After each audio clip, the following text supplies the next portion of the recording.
अपनी माता पिता के अनंत जन्मों के जो पुण्य प्रसाद से शारदीय नवरात्र उत्सव निमित्त से आज श्री शिरूर कासार नगरी में बड़ा जो नवरात्रि का उत्सव होता है, उस उत्सव में आज चौथा दिन है और तीसरा दिन है। वृंदावनवासी और बहुत बढ़िया श्रीमद् भागवत कथा का गान जो हम लोग को करा रहे हैं, सुना रहे हैं, वो जो श्री अर्पित श्रीमद् भागवत कथाकार बाल व्यास पंडित श्री अर्पित कृष्णदास जी महाराज, उनकी मुखार विंद से आप श्रीमद् भागवत कथा श्रवण कर रहे हैं। और उनको साथ संगत करने वाले हमारे वृंदावनवासी बहुत बढ़िया सुंदर ढोलक, ऑर्गन है, पैड है और बहुत अच्छा यहाँ सभी भाविक जो भक्तगण हैं, माताएं हैं, सभी आनंद ले रहे हैं, आनंद उठा रहे हैं। इतनी सुंदर भागवत कथा हो रही है और कुछ कुछ सो रहे हैं क्योंकि फलाहार ज़्यादा हो गया है। क्योंकि सभी को हिंदी भाषा समझ में नहीं आती है, देहात के लोग हैं, इसलिए थोड़ी सी कुछ कुछ बातें उनके सर के ऊपर से जा रही है।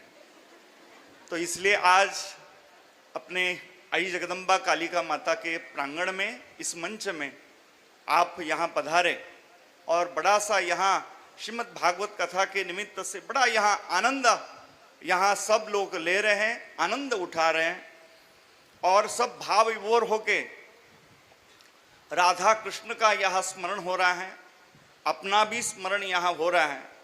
और तुकाराम महाराज इनके मुखारविंद से एक काव्य है उनका, शुद्ध बीजा पोटी फड़े रसाळ गोमटे। कथा व्यास अर्पित जी महाराज हैं, भाग्यवान है कि उनके माता पिता उनके यहाँ सन्मुख है, विराजमान है और उनके सन्मुख अपना पुत्र जो है इतनी सुंदर, इतनी कम उम्र में इतनी सुंदर श्रीमद् भागवत कथा आपको श्रवण करा रहे हैं। सही भाग्यवान हैं आप। कुछ उम्र ज़्यादा नहीं है, 14 उम्र है और कोई कथा ग्रंथ भी वहाँ सामने सन्मुख रखा नहीं है। सब देखो, आप सभी देख रहे हैं, आप सभी यहाँ आज साक्षी हो कि कोई ग्रंथ सन्मुख नहीं है और सभी कथा पढ़ रहे हैं, बोल रहे हैं, वाच रहे हैं और कथा आपको अर्थ भी सुना रहे हैं। बहुत अच्छा, हम लोग सभी भाग्यवान हैं कि वृंदावन धाम में वो निवास करते हैं, वहाँ अध्ययन अध्यापन उनका चालू है। और इस श्रीमद् देवी माता के यहाँ मंदिर में, ये पंडाल में आप सभी यहाँ वक्त में आते हैं और बहुत यहाँ या शारदीय नवरात्र उत्सव निमित्त से बहुत आनंद आप ले रहे हैं। तो थोड़ी सी मुझे भी हिंदी बोलने के लिए दिक्कत हो रही है क्योंकि इन लोगों में मैं रहा हूँ। अब पहले तो मुझे अच्छी हिंदी आती थी, मगर इनमें रेके मेरी भी हिंदी अभी हाँ, तो अभी थोड़ा सा मराठी बोलता हूँ हाँ, क्योंकि उनको समझ में आनी चाहिए थी, इसलिए मैं हिंदी बोल रहा था। हाँ, मराठी नहीं त्याना तो वृंदावनवासी है। हाँ, मराठी आती है समझ में? नहीं, उनको कहाँ आती है मराठी? तर आपण भाग्यवान आहोत की आज या ठिकाणी अर्पितजी महाराज जे खरंच वृंदावन धामामध्ये निवास करून त्या ठिकाणी अतिशय संपूर्ण काळ या श्रीमद् भागवत कथा श्रवणामध्ये, भजन चिंतनामध्ये, उपासनेमध्ये, साधनेमध्ये ते घालवत आहेत। आणि इतक्या छोट्याशा कवळ्या वयामध्ये, हे वय म्हणजे काही कथेचं नाही, हे वय खेळायचं आहे। बागडायचं आहे की नाही. आपली पोरं काय करतायत ते तुम्हालाच माहिती आहे, इथं काय सांगण्याची मला गरज नाही. पण भाग्यवान आहोत की आपण अशा व्यास गद्दीवर जे विराजमान असलेले आमचे अर्पित महाराज साक्षात व्यासच आहेत. आणि म्हणून या ठिकाणी मला भाऊंनी, आमचे प्रथम नगराध्यक्ष भाऊंनी या ठिकाणी मला खुर्ची दिली होती. पण असा नियम आहे की कथा व्यास बसल्यानंतर त्यांच्याबरोबर आपण आसनाला आसन लावू नये, हा नियम आहे. म्हणून या ठिकाणी ती मर्यादा आपण ठेवली पाहिजे. आज बऱ्याचशा माता मावल्या या ठिकाणी निवासस्थानी आहेत आणि निवासस्थानी राहून या ठिकाणी आई जगदंबेच्या या मंचकावर तिच्या जवळ राहून उपवास या शब्दाचा अर्थ आहे उप म्हणजे जवळ आणि वास म्हणजे राहणं, घरादाराचा त्याग करून आज कित्येक आमची सगळी भाविक मंडळी, आमच्या सर्व संचालक आहे की नाही, कोषाध्यक्ष, अध्यक्ष, उपाध्यक्ष, ही सगळी मंडळी या ठिकाणी नाही काय जी काही राहत असतील, राहू द्या, झाकली मूठ 1.25 लाखाची. आणि म्हणून आज आमच्या माता मावल्या सुद्धा शिरूर पंचक्रोशीतून आपल्या घरादाराचा त्याग करून आईच्या या जगदंबेच्या प्रांगणामध्ये तुम्ही राहताय. नक्कीच आई जगदंबा आणि सर्वत्र ही साधना चालू आहे. आज आपल्या इथेच नाही तर मोठ्या देवीला जा तुम्ही, कुणी उभं राहिलंय आहे की नाही, कुणी एका पायावर आहे, कुणी लोटांगण घालत आलंय, कुणी दंडवत घालत आलेलं आहे, कुणी फक्त पाण्यावर आहे, कुणी फक्त फलहारावर आहे आणि काही सारखे चरतायत महाराज आहे की नाही. उपवास आहे. चहा एरवी 2-3 वेळा घेत असतील, आता 7-8 वेळा चहा आहे. का? उपवास आहे म्हणून आहे की नाही. पण कसं एकादशी काय शेळीसारखं चर पण एकादशी कर आहे की नाही. म्हणून अतिशय तुम्ही चांगल्या उपासना तुमचे चेहरे पाहून मला नाही वाटत तुमचा उपवास आहे म्हणून.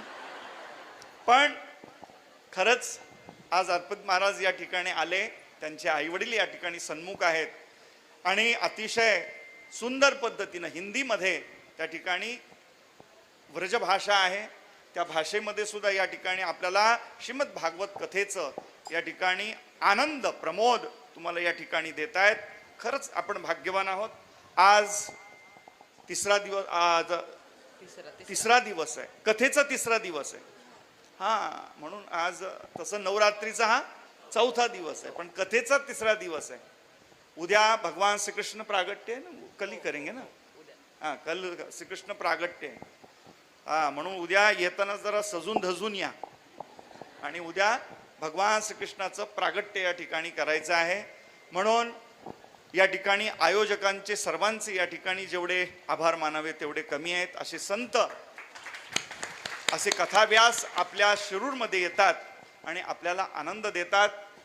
सुंदर आपले गणेशजी खेडकर आहेत, त्यांनी सुद्धा सुंदर माईक सिस्टम या ठिकाणी दिलेली आहे, सुंदर आयोजन केलेलं आहे. सुंदर या ठिकाणी तुमचं कौतुक जेवढं करावं तेवढं कमी आहे. मला असं वाटतं हे कधी उरकेल काम. पण आपली सगळी तरुण युवा मंडळी, आई जगदंबेवर प्रेम करणारी ही सगळी भाविक या ठिकाणी आलीन काही दिवसात आहे की नाही, हे सगळं स्वच्छ करून या ठिकाणी पूर्ववत जसं मंदिर होतं तसं या ठिकाणी केलेलं आहे. आणि तुम्ही पाहताय मागच्या वर्षी जे होतं त्या स्वरूपामध्ये बदल झालाय का नाही, कितीतरी बदल झालाय. पूर्वी आपला इथपर्यंतच होतं, आता कुठं गेलंय. पुढं जे जागा देतील आम्ही पुढे जाणार आहोत, लक्षात घ्या. आणि म्हणून कारण का भाविक भक्तांची ओढ आईकडे जास्त लागलेली आहे की नाही. आणि म्हणून आपल्याला सुद्धा आता जागा भरपूर लागते. भाविकांना सुद्धा या ठिकाणी निवास करण्याकरता, आनंद घेण्याकरता भरपूर या ठिकाणी जागा लागते. माझी सगळ्यांना या ठिकाणी आसपास परिसरातल्या सगळ्या लोकांना विनंती आहे की या आई जगदंबेच्या या प्रांगणाकरता, अंगणाकरता तुम्ही जागा द्याल, तुम्हाला चांगली जागा मिळेल, लक्षात घ्या. जय.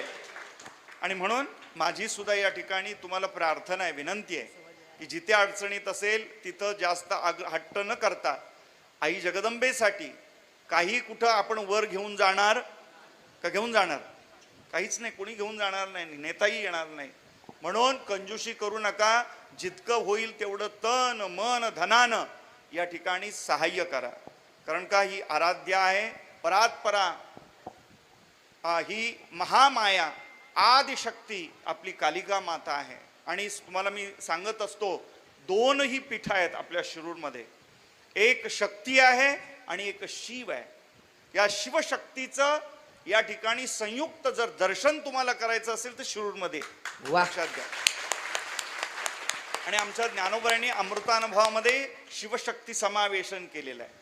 आता बघा, दसऱ्याला सुद्धा आई जगदंबा भगवान सिद्धेश्वराला भेटायला पालखीनं त्या ठिकाणी येतात. हा उत्सव आहे की ना, हा आनंद आहे, हा परमार्थ आहे, लक्षात घ्या. म्हणून अर्पित महाराजांना सुद्धा, त्यांच्या वडिलांना पण बोललो, मी सुद्धा मला भाग्यवान समजतो की इथं नित्य उपचार चालतात, आहे की नाही, इथे संस्कृती आहे, इथं परंपरा आहे, इथं फार मोठी धर्माची, संस्कृतीची, आहे की नाही, आचाराची, विचाराची या ठिकाणी आमच्या या शिरूर नगरीमध्ये परंपरा आहे. आणि ही सगळी मंडळी या परंपरेला खरंच भावपूर्वक, श्रद्धापूर्वक, आनंदपूर्वक या सगळ्या गोष्टींना जपतात. इथल्या माता मावल्या सुद्धा आणि सगळ्या जातीतलीच लोक, म्हणजे आई जगदंबेची पालखी जेव्हा तिथं बाजारतळामध्ये जाते अमावस्येला, आहे की नाही, तेव्हा मुस्लिम बांधव सुद्धा उपवास करतात, लक्षात घ्या.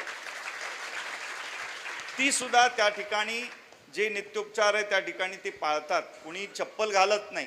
म्हणजे हा सगळा जो आज परमार्थ आपल्या या शिरूर नगरीमध्ये पाहायला मिळतो, तो कुठेही तुम्हाला लवकर पाहायला मिळणार नाही. म्हणून इथे येऊन आनंदी होतात, आहे की नाही. मला सुद्धा बऱ्याचशा म्हणत होत्या, स्वामीजी तिथं गेलं ना तर येऊच वाटत नाही. म्हटलं राहा ना मग तिथं, घरी काय आहे की नाही. म्हणून आई जगदंबेच्या या शारदीय नवरात्र उत्सवाच्या निमित्तानं या ठिकाणी श्रीमद भागवत कथेचं आयोजन, शतशः तुम्हाला सगळ्यांना धन्यवाद.